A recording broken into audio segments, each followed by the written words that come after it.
Hello student, welcome to ई गुरुकुल ज्ञान। हम पढ़ रहे हैं हिंदी साहित्य का इतिहास, जिसमें हम पहुंच गए हैं छायावादी युग पर।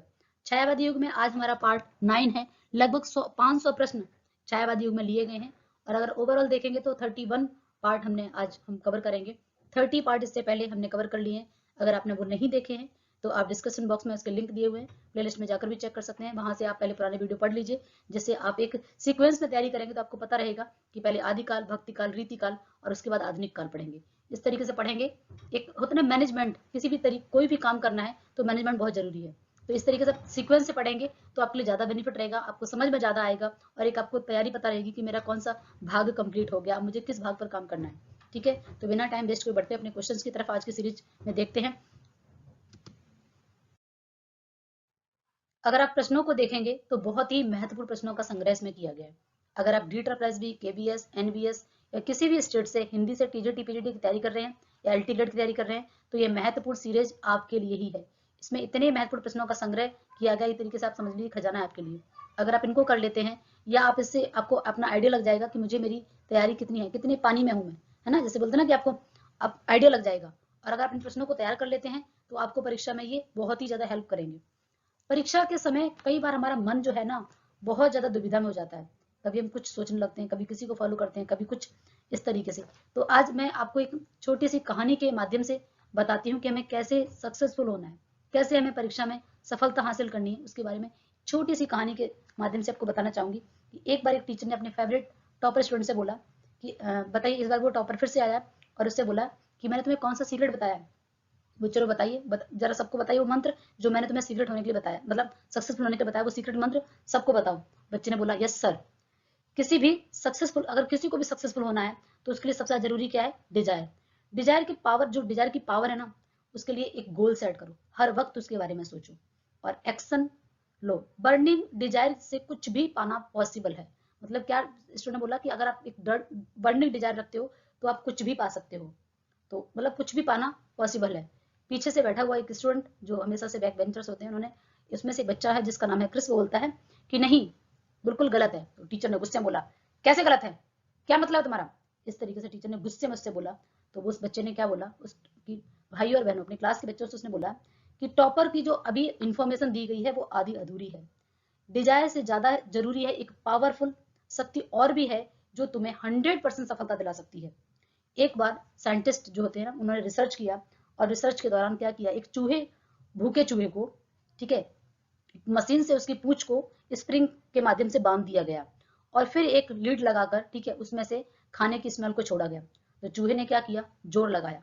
जोर लगाने पे क्या हुआ, स्प्रिंग खिंची और कुछ देर उसने स्प्रिंग, जोर लगाने के बाद स्प्रिंग खिंची और उसके बाद क्या किया उसने, पीछे से बिल्ली जो है, बिल्ली, ठीक है, जो चूहे को खा लेती है, उस बिल्ली की स्मेल छोड़ी।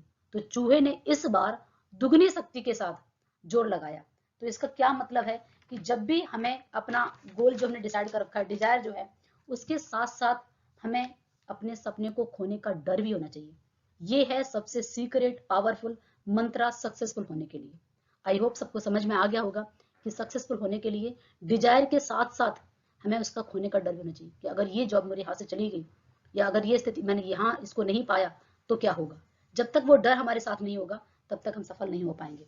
डिजायर तो हर हर कोई करता है, इच्छा कि मैं ये बन जाऊं, मैं वो बन जाऊं उसके लिए। लेकिन वो डिजायर कब पूरी होगी, जब आपको उसको खोने का डर रहेगा।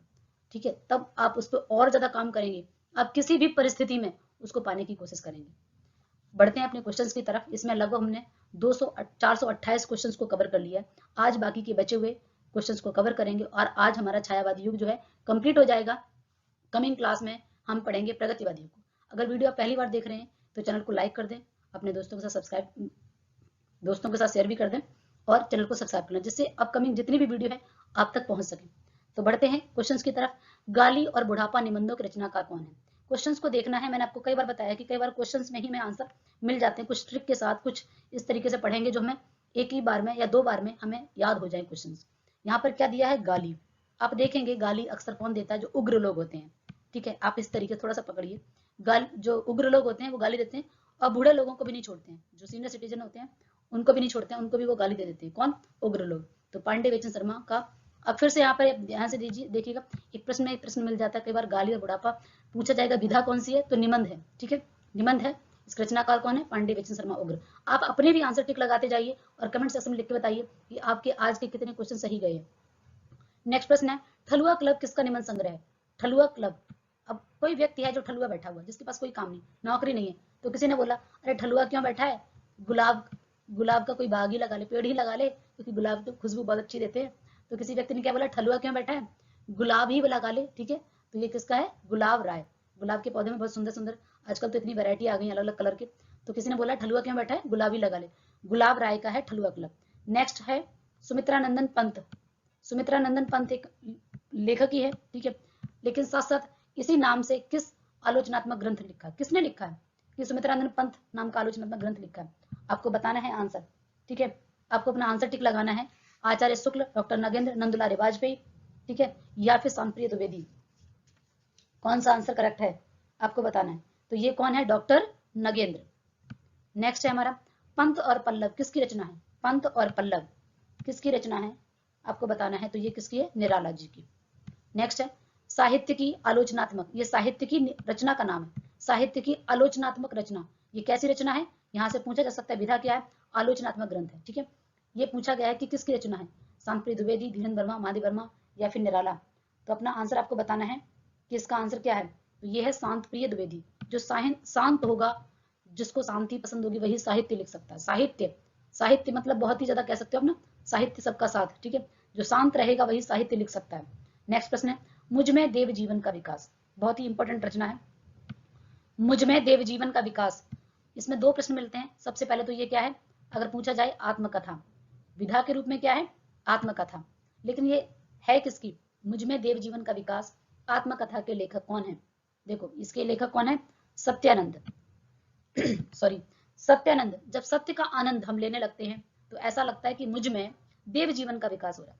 फिर से रिपीट करें, जब सत्य का आप आनंद लेते हो तो कैसा लगता है कि मुझ में देव जीवन का विकास हो रहा है। तो सत्यानंद अग्निहोत्री, मुझ में देव जीवन का विकास, इनकी आत्मकथा है। नेक्स्ट है बनारसी दास प्रति जैन, ठीक है, जैन है ये, ठीक है, बनारसी दास जैन, इनकी अर्ध कथानक। सबसे पहले तो मोस्ट इंपोर्टेंट है, आपको इसे नोट करना है कि ये क्या है? हिंदी की प्रथम आत्मकथा, हिंदी की प्रथम आत्मकथा, इसको स्टार लगा लेना, मोस्ट मोस्ट इंपोर्टेंट रचना है। साथ ही साथ आपको ये भी देखना है कि अर्ध कथानक क्या है? आत्मकथा, आत्मकथा, अर्ध कथानक। आत्मकथा में हम कभी भी अपनी मृत्यु नहीं लिख सकते, तो कैसे रहती है? अर्ध कथा, आदि कथा है, जन्म तो पता है, मृत्यु नहीं पता है, तो ऐसे याद रखिए, अर्ध कथानक। दूसरा प्रश्न इसका मोस्ट इंपोर्टेंट इसमें क्या है? किस भाषा में है? तो ये ब्रज भाषा में है। तीसरा प्रश्न क्या है? ये पद्यात्मक है, जबकि आत्मकथा जो है वो विधा कैसी है? गद्य की विधा है। लेकिन यहाँ पर इसमें पद्यात्मक होने के कारण इसमें जो सर्वमान्य है, पहली तो है, लेकिन इसमें आत्मकथा के सारे तत्वों को नहीं पाया गया। ध्यान से सुनिएगा फिर से इसे फैक्ट। अर्ध कथानक आत्मकथा है, किसकी है? बनारसी दास जैन की है, और यह किस भाषा में है? ब्रज भाषा में है। साथ ही साथ इसमें पद्यात्मक भाषा में लिखी हुई है, कहने का मतलब ये गद्य की रचना होते हुए भी इसमें पद्यात्मक है। ठीक है, बढ़ते अपने नेक्स्ट क्वेश्चन की तरफ। अगला क्वेश्चन है पृथ्वी प्रदक्षिणा। पृथ्वी प्रदक्षिणा जो है यात्रा वृतांत। आप देखो इसको कैसे याद रखोगे? पृथ्वी प्रदक्षिणा यानी कि किसी की हम प्रदक्षिणा करते घूमते हैं ना, तो ऐसे याद रखो, घूमने के लिए क्या हो गया? यात्रा वृतांत। यात्रा करनी पड़ेगी पृथ्वी, अगर आपको घूमनी है, पृथ्वी की परिक्रमा लगानी है, तो क्या करना पड़ेगा? यात्रा करनी पड़ेगी। तो ये किस लेखक का है? ठीक है, यात्रा वृतांत है। मोस्ट इंपोर्टेंट आप ध्यान रखिएगा, यहाँ से विधा भी आप याद करते जाइए, सिर्फ लेखक याद मत करिए। इसमें आपको ये भी पता करना है कि ये किसकी है।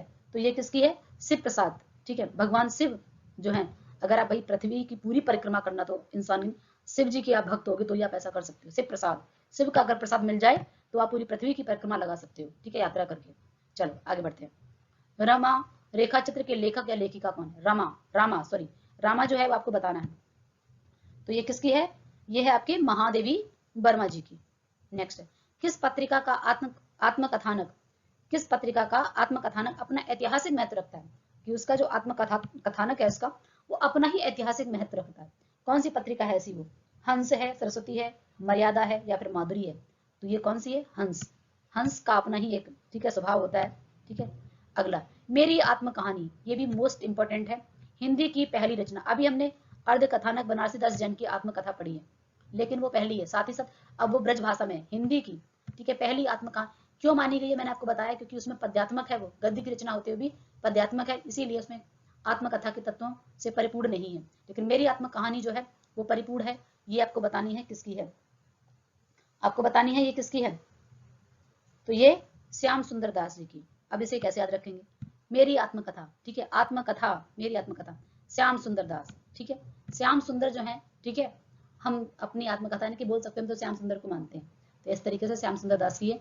वो प्रथम है बनारसीदास जैन की आद्य कथानक, लेकिन इसमें जो आत्मकथा के तत्व हैं वो परिपूर्ण है। नंद दुलारे वाजपेयी की पहचान किस युग के समर्थक आलोचकों के रूप में है।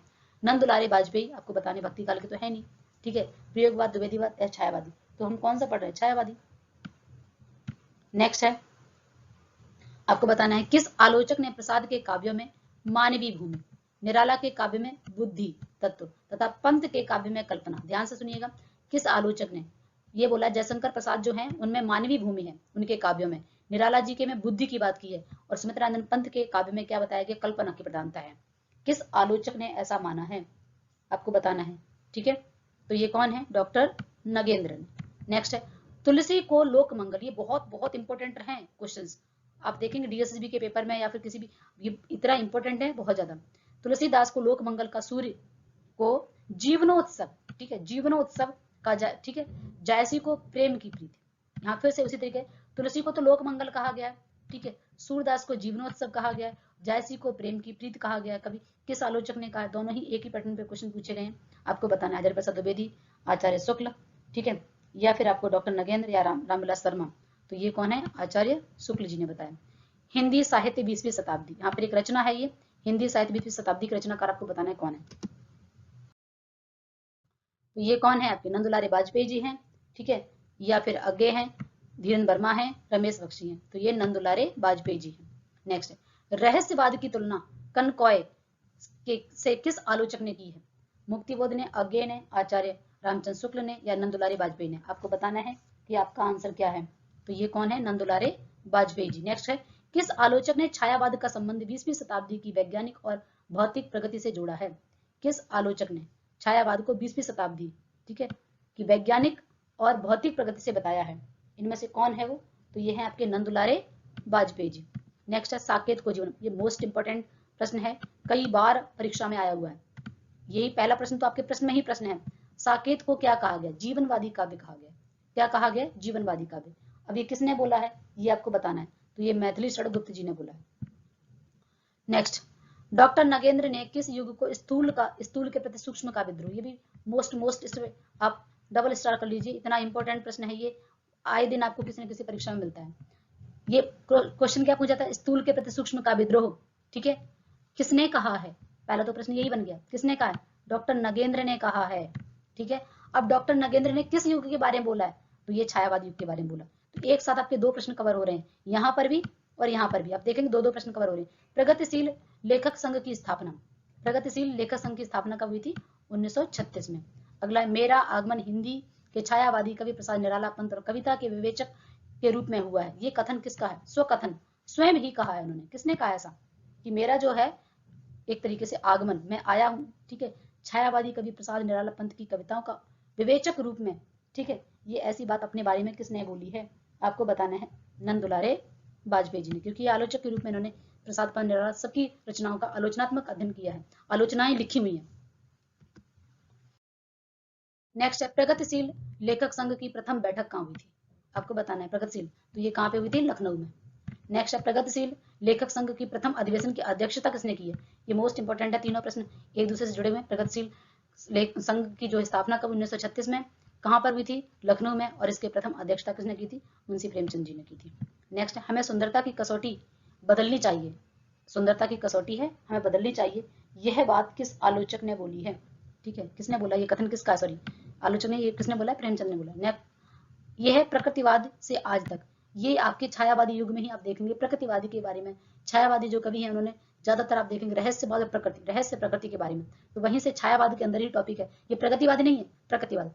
अगला प्रश्न है इसमें, जननाट्य संघ इप्टा की स्थापना कब हुई थी, जननाट्य संघ इप्टा जो है इसकी स्थापना आपको बताना है, तो कब हुई थी, 1939 में। नेक्स्ट है, प्रगतिवाद की अनुमानित समय सीमा क्या है, ये प्रगतिवाद है, इसकी अगर मान लेंगे तो क्या है, ये आपका 1936 से 1942, ठीक है। नेक्स्ट, यहाँ पर है युगबाड़ी, युगबाड़ी आपको बताना है, वियोगी महादेव वर्मा, यहाँ पर कुछ रचनाएं दी गई हैं और उनकी रचनाकार आपको बताना है। तो आपको बताना है कि युगबाड़ी जो है वो किसकी है, ये है आपके सुमित्रानंदन पंत जी की। नेक्स्ट है विनोबा स्तवन। विनोबा स्तवन आपको बताना है किसकी रचना है, तो ये आपके है बालकृष्ण शर्मा नवीन जी की। नेक्स्ट रचना है इतिहास के आंसू। इतिहास के आंसू आपको बतानी है किसकी रचना है सॉरी, इतिहास के आंसू किसकी रचना है, दिनकर जी की है। नेक्स्ट है मुक्ति मार्ग। मुक्ति मार्ग किसकी रचना है, आपको खुद आप भी टिक लगाते जाइए कि आपका कितना स्कोर हो रहा है। मुक्ति मार्ग जो है वो किसकी है, भारत भूषण अग्रवाल जी की। भारत में ही है तभी आपकी मुक्ति हो सकती है। भारत स्वर्ण भूमि, भारत कैसी भूमि है, स्वर्ण भूमि है। अगर आप यहाँ पर जन्म लेते हैं तो मुक्ति मार्ग, मुक्ति का मार्ग मिल सकता है आपको। धरती, धरती रचना आपको बतानी है किसकी है, यह है आपकी त्रिलोचन जी की, ठीक है। छवि के बंधन, छवि के बंधन किसकी है, आपको रचना बतानी है भारत भूषण अग्रवाल जी की। नेक्स्ट है कुकरमुत्ता, अड़िमा, नए पत्ते, बहुत ही प्रसिद्ध रचनाएं हैं ये, आपको बताना है कौन है, निराला जी की। ये व्यंग्यात्मक रचना है। अगर ये क्वेश्चन पूछा जाए कुकरमुत्ता कैसी रचना है, व्यंग्यात्मक रचना है। अगला मेधावी किसकी रचना है, मेधावी जो रचना है आपको बतानी है किसकी रचना है, तो यह है रांगे राघव जी की। रांगे राघव, मेधावी मतलब होता है बहुत ही ज्यादा इंटेलिजेंट, ऐसे बोलते हैं ना, बहुत प्रखर बुद्धि जैसे बोलते हैं। राघव, रांगे राघव, राघव जी किसका, रघुपति राघव, भगवान राम के लिए राघव, तो यहाँ पर ये मेधावी कह सकते हो ना, ऐसे याद रखिए तो आपको याद रहेगा लंबे समय तक। मिलन यामिनी, मिलन यामिनी रचना किसकी है, आपको आंसर बताना है कि मिलन यामिनी किसकी है, बच्चन जी की है। मधुशाला, निशानी मंत्रण, मिलन यामिनी, ये सारी की सारी किसकी है, बच्चन जी की। नेक्स्ट है प्रवासी की गीत। एक प्रवासी की डायरी अलग है, प्रवासी के गीत दूसरी रचना है। ध्यान रखना है रचनाओं को आपको बहुत ही केयरफुल तरीके से देखना है और पढ़ना है, ऐसा ना हो कि जल्दबाजी हमने गलत करके आ गए। प्रवासी की डायरी दूसरा है, प्रवासी के गीत पूछा गया आपसे, तो आपको बताना है कि किसकी रचना है प्रवासी की, तो ये है आपके नरेंद्र शर्मा जी की। अभी देखो जल्दी जल्दी में नगेंद्र नरेंद्र एक जैसे देखने में लग रहा, कुछ बच्चे इतने जल्दी में करते हैं कि वो एक्साइटमेंट में, प्रवासी गीत पता है लेकिन देखा ही नहीं, यहाँ पे नगेंद्र नरेंद्र एक जैसे जल्दी में लगा दिया, ठीक है, ये नहीं करना है आपको। निशान निमंत्रण किसकी रचना है, अभी बताया था मैंने आपको, तो ये आपकी किसकी रचना है, हरिवंश राय बच्चन जी की। नेक्स्ट है रसवंती, रसवंती आपको बताना है किसकी है, दिनकर जी की। नेक्स्ट है लोकायतन, लोकायतन किसकी रचना है, लोकायतन, कई रचना सिमिलर भी है, एक ही नाम की और भी आपको लोकायतन भी है, रिपीट है, ये भी लिखी हुई है लेकिन यहाँ पर ये दिनकर जी की है, ठीक है। नेक्स्ट है यथार्थ और कल्पना, यथार्थ और कल्पना किसकी रचना है, आपको बताना है यथार्थ और कल्पना, उदय शंकर भट्ट। नेक्स्ट है तुलसीदास, राम की शक्ति पूजा, तुलसीदास निराला जी की, ठीक है। कविता में, लंबी कविता में आते तुलसीदास, खंड काव्य, राम की शक्ति पूजा लंबी कविता है, सरोज स्मृति, कुकरमुत्ता, अड़िमा, ये सब की सब निराला जी की रचना है। नेक्स्ट है सूत की माला, आपको बताना है सूत की माला किसकी रचना है, बच्चन की, दिनकर की, निराला की या फिर रामकुमार वर्मा की, आपको बताना है सूत की माला बच्चन जी की। नेक्स्ट है दिल्ली, दिल्ली जो है किसकी रचना है, दिल्ली ये आपके दिनकर जी की रचना है। दिल्ली, नील के पत्ते, नील कमल, इस तरह की रचना है आपके दिनकर जी की रचना है। दीप शिखा किसकी है, यामा, यामा दीप शिखा महादेवी वर्मा जी की है। नेक्स्ट है युग धारा, सतरंगी पंखों वाली चिड़िया, ठीक है। प्यासी पथराई आंखें, याद आया आपको किसकी रचना है, युग धारा, सतरंगी पंखों वाली चिड़िया, प्यासी पथराई आंखें, ये है आपके नागार्जुन। युग धारा एक युग था जहां पर अर्जुन, ठीक है, अर्जुन, नागार्जुन, ठीक है। जीवन का गान, जीवन का गान आपको बताना है ये किसकी रचना है, जीवन का गान, देखो शिव के मंगल, जीवन का गान क्या है, जीवन, जीवन में कौन से गाने गाने चाहिए, शिव मंगल, शिव भजन गाओ, शिव मंगल, ठीक है, शिव जी के मंगल भजन गाने, शिव मंगल जीवन गान, शिव की भक्ति करेंगे मंगल ही मंगल हो जाएगा। विक्रमादित्य, याद रखना है बस हमें, और कुछ नहीं है, हमें रचनाएं ज्यादा से ज्यादा हमें बस अपनी सीट किस तरीके से अचीव करनी है, हमें तैयारी, इतनी सारी रचनाएं हैं कि जब तक आप ट्रिक्स से नहीं पढ़ेंगे, उसमें कोई ना कोई कनेक्टिविटी नहीं लगाएंगे तो उनको याद कर पाना बहुत मुश्किल हो जाएगा। एक माइंड की कैपेसिटी होती है, आप कितनी रचनाओं को, सिमिलर रचनाओं को अगर हम कहीं से कहीं ट्रिक लगा लेंगे तो हम एक बार देखेंगे, दूसरा हम देखेंगे तो हमें आंसर याद है। जीवन का गान, जीवन का गाना कौन सा, शिव मंगल, मंगल गीत गाने ना किसके, शिव जी के, याद आ जाएगा। या बोल सकते हो कि सुमन, ठीक है, सुमन जो है शिव के मंगल गीत गाती, जीवन का गाना उसका यही है, ठीक है। विक्रमादित्य, विक्रमादित्य आपको बताना है किसकी रचना है, विक्रमादित्य जो है गुरु भक्त, गुरु भक्त सिंह की है। नेक्स्ट है हल्दी घाटी, हल्दी घाटी रचना आपको बतानी, मोस्ट इंपोर्टेंट रचना है, ठीक है। ये इसी नाम की एक रचना और भी है, इसीलिए इसको टिक लगा लीजिए। हल्दी घाटी है श्याम नारायण पांडे जी की, ठीक है, श्याम नारायण पांडे जी की। जय भारत विष्णु प्रिया, जय भारत विष्णु प्रिया किसकी रचना है, याद आया आपको? मैंने आपको रचना और इसके साथ इंपॉर्टेंट बता दी है, मैथिली षडगुप्त जी की है। जय भारत विष्णु प्रिया, ठीक है। यशोधरा। नेक्स्ट बताइए, गोपिका। गोपिका किसकी रचना है? गोपिका आपको बताना है किसकी रचना है। यह है आपके सिया राम, सिया राम शरण। गोपियां जो थी वो सिया राम, राम जी की नहीं, कृष्ण जी की गोपियां थी। राम की तो सिया थी, राम की सिया थी, लेकिन गोपियां किसकी हैं? कृष्ण की। तो गोपिका कृष्ण की, सिया राम, ठीक है। सिया राम शरण गुप्त। प्रलय सृजन। प्रलय सृजन आपको बताना है कि ये रचना किसकी है। अब देखो, पृथ्वी पर अगर प्रलय कैसे आती है, शिव, शिव का अगर शिव ने तांडव नृत्य किया, तीसरी आंख खुल गई तो क्या हो जाएगा, पृथ्वी पर प्रलय आ जाएगी। प्रलय सृजन, ठीक है। भगवान शिव जो है प्रलय कर सकते हैं और पृथ्वी का सृजन भी कर सकते हैं। अगर तीसरी आंख खुली तो क्या हो जाएगा, प्रलय, और मंगल है तो सृजन कर दिया। याद हो जाएगा, याद रहेगा। नेक्स्ट है युग की गंगा। युग की गंगा आपको बताना है किसकी रचना है। अब देखिए, युग की गंगा, आप देखते हो गंगा जो है कहाँ से निकलती है हमारी, ठीक है, गंगोत्री से। जो गंगा है हिमालय पर्वत से, आप देखेंगे उत्तराखंड से केदारनाथ, तो केदारनाथ, ठीक है, अग्रवाल किसकी रचना है, केदारनाथ अग्रवाल, आपको ध्यान रखना है, ठीक है। अगला प्रश्न है, अब देखिए यहाँ पर युग की गंगा, क्वेश्चन आपको है केदारनाथ अग्रवाल। अब ध्यान देखिए, केदारनाथ सिंह भी हैं, दो राइटर हैं और दोनों ही प्रसिद्ध राइटर हैं। अब केदारनाथ अग्रवाल हैं, सिंह नहीं है, ठीक है, अग्रवाल आगे, ठीक है, गंगा मैया सबसे आगे, जितनी नदियां उसमें सबसे आगे कौन है, गंगा मैया। तो केदारनाथ की से गंगा मैया आती है, वो सबसे युगों युगों से गंगा मैया आगे है, युगों युगों से। युग की गंगा केदारनाथ अग्रवाल, अग्र मतलब आगे, पूजनीय स्थान है। जब भी हम कुछ करते हैं तो पहले गंगा जल छिड़कते हैं, कुछ भी, मृत्यु के बाद, जन्म के बाद, हर समय गंगा जल, तो सबसे आगे कौन है, गंगा जल, ठीक है, युग से केदारनाथ अग्रवाल, याद रहेगा आपको। नेक्स्ट है नींद के बादल। देखो, नींद, बादल नींद में थे, बादलों से क्या होती है, वर्षा होती है। बादल अगर नींद में, हम कहीं नींद में होते तो कहीं भी टकरा जाएंगे, अगर नींद में चल रहे होंगे तो टकरा जाएंगे कहीं पर भी। तो यहाँ पर क्या हुआ, बादल नींद में थे, इसलिए वह केदारनाथ में क्या हो गए, बादल फट गए, बाढ़ आ गई, ठीक है। आपने देखा हो ज्यादातर बादल कहाँ फटते हैं, उत्तराखंड में, आपने है ना, सुना होगा। तो बादल नींद में थे, तो केदारनाथ में, केदारनाथ जगह है आपकी उत्तराखंड में, तो केदारनाथ में क्या हुआ, बादल फट गए, ठीक है। क्यों फट गए, क्योंकि नींद में थे, नींद के बादल, केदारनाथ अग्रवाल।